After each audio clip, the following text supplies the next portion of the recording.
We all want kids who can handle big emotions without the big meltdowns. We want kids who can name what they're feeling instead of throwing things. Kids who can pause before they react. We want kids who are going to grow into emotionally healthy adults. But here's what a lot of parents are missing.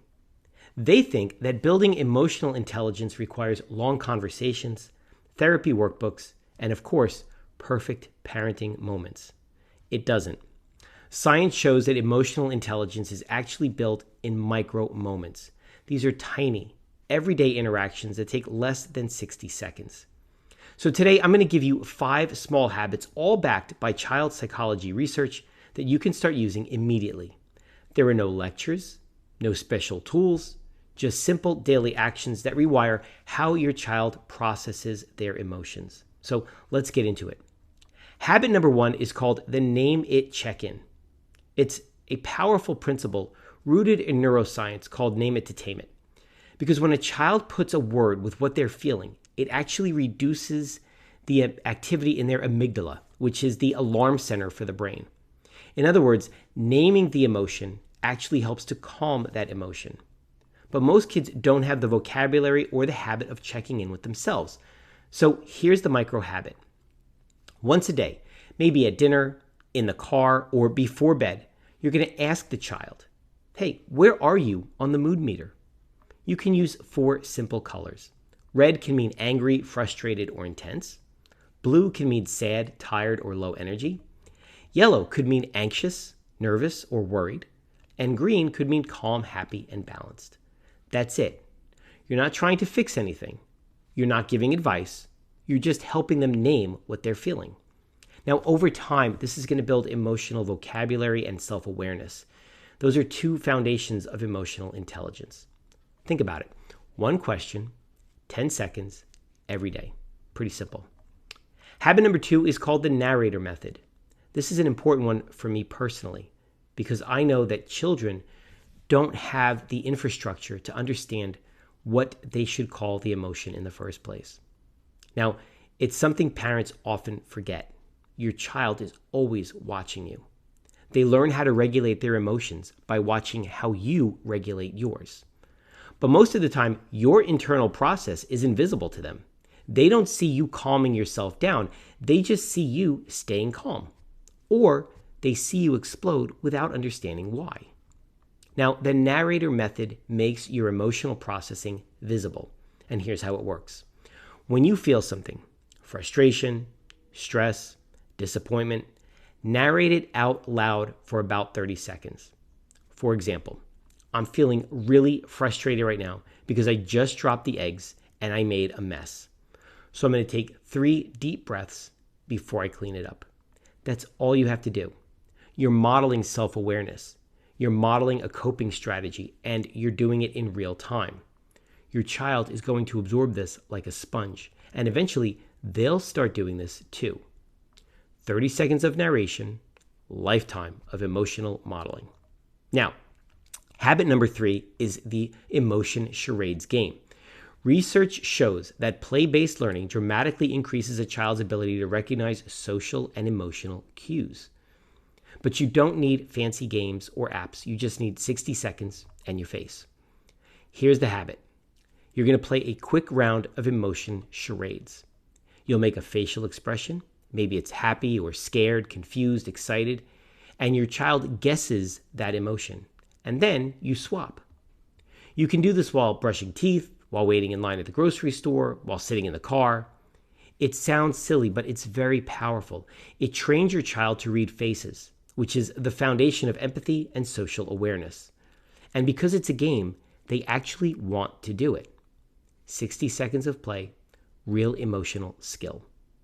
Now, habit number 4 is the pause button. I love this one. When emotions run high, the thinking brain goes offline. You've seen it. Your child is upset, and nothing you say gets through to them.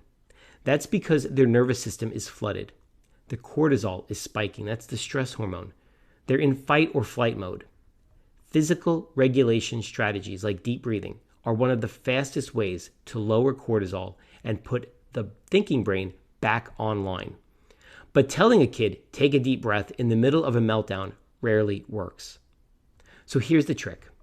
You're going to make it a ritual before the meltdown happens, creating a physical pause button. You can draw one on a piece of paper, you can use a sticker, or you can get an actual button from a craft store. Put it somewhere visible, like on the fridge. The rule is very simple. Anyone in the family can press the pause button at any time. When it's pressed, everyone stops and takes 3 slow, deep breaths together. You practice it when things are calm, so when things get heated, the habit is already in place. It gives your child a tool, and it gives them agency. They can use it too. 1 button, 3 breaths, nervous system is reset. Now, habit number 5 is the daily kindness mission.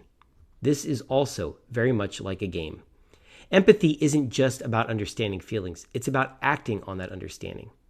Research shows that pro-social behavior, doing kind things for other people, actually strengthens the brain's empathy pathways. It's not just a nice thing to do, it literally rewires the brain. And here's the micro habit. Every morning, you give your child a secret kindness mission. Make it tiny, make it fun. For example, smile at someone who looks sad today.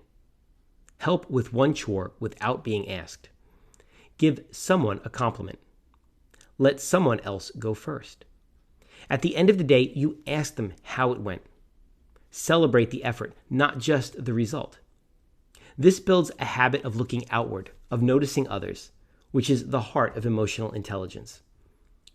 One small mission every day, empathy in action. Now, let's do a rapid fire recap. Here are your 5 micro habits to build emotional intelligence, all in under 60 seconds each. Habit number 1 is the name it check-in. Remember, once a day, ask, where are you on the mood meter? Red, blue, yellow, or green. Naming emotions calms the brain. Habit number 2, the narrator method. When you feel something, say it out loud. Narrate your internal process. Your child is going to learn regulation by watching you. Habit number 3, the emotion charades game. Make faces, guess the feelings. 60 seconds of play builds emotional literacy. Habit number 4 is that pause button. Put a button on the fridge. Anyone can press it. 3 breaths together. It's a family reset. And habit number 5, the daily kindness mission. 1 tiny act of kindness every day.